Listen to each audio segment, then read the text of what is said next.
అందరూ బాగుండాలని కోరుకుందాం. నిజమైన మానవత్వం. ఇది నిజంగా నేను చూసినది, నిజంగా జరుగుతున్నటువంటిది, నిజంగా జరిగినది కూడా. అది నాకు తెలిసి నేను చూసి నేను ఈ స్టోరీని మీకు తెలియజేస్తున్నాను. పల్నాడు ప్రాంతంలో అంబాపురం అనే ఒక గ్రామం ఉంటుంది, గురజాలకు దగ్గరలో. ఆ గ్రామంలో వెంకటేశ్వర్లు మస్తానమ్మ అనే దంపతులు ఒక చిన్న వ్యాపారం, అంటే ఊరిలో ఉండేటటువంటి కిరాణా కొట్టుని నిర్వహిస్తూ ఉండేవారు. వాళ్ళ కొడుకు రామారావు కూడా అప్పుడప్పుడు ఆ కొట్లో, అంటే ఆ అంగట్లో తను కూడా ఆ వారి తల్లికి సహాయం చేస్తూ ఉండేవాడు. ఒక రోజున వెంకటేశ్వర్లు సామాను తేవడానికి బయటకు వెళతాడు. ఆ సమయంలో మస్తానమ్మ గారే వ్యాపారం చూసుకుంటూ ఉంది. కొడుకు కూడా సహాయం చేస్తూ ఉన్నాడు. ఆ సమయంలో ఒక కస్టమర్ వస్తాడు. కస్టమర్ ఒక లిస్టు తీసుకొచ్చి సామానంతా చెప్తాడు.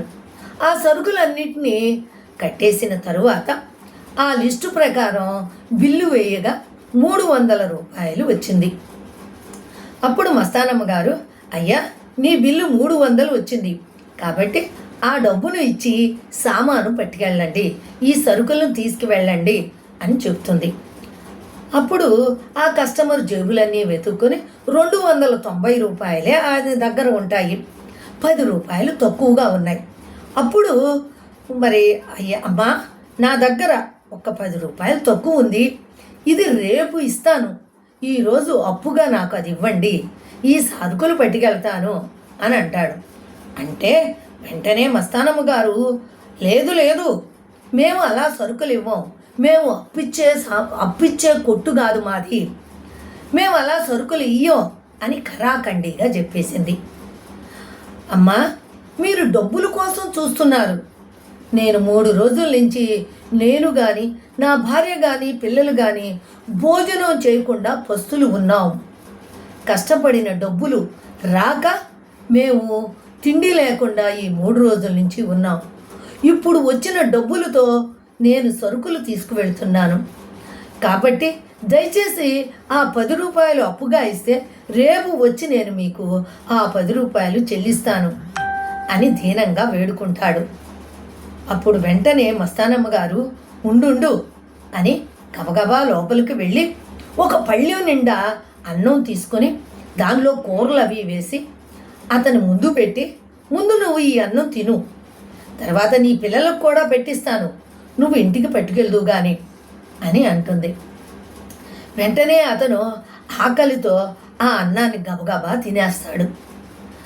ఆ తర్వాత ఆవిడ వాళ్ళ పిల్లలకు కూడా కాస్త అన్నాన్ని కూరల్ని ఒక గిన్నెలో వేసి ఇస్తుంది పట్టుకెళ్ళమని.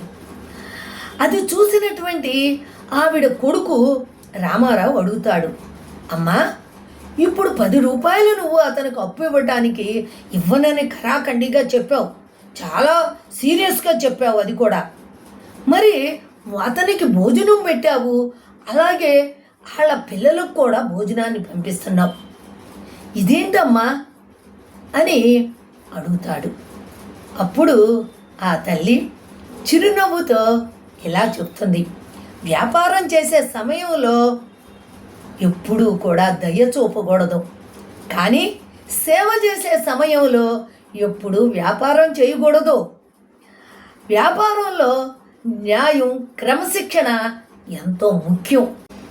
కానీ ఆకలితో ఉన్నవారికి సహాయం చేయడమే నిజమైన మానవత్వం. వ్యాపారం వేరు, సేవ వేరు. ఈ విషయం నీ జీవితాంతం ఎప్పటికీ కూడా గుర్తుంచుకో అని చెప్తుంది. చూసారా, మరి నిజమైన మానవత్వం అంటే ఇదేనేమో.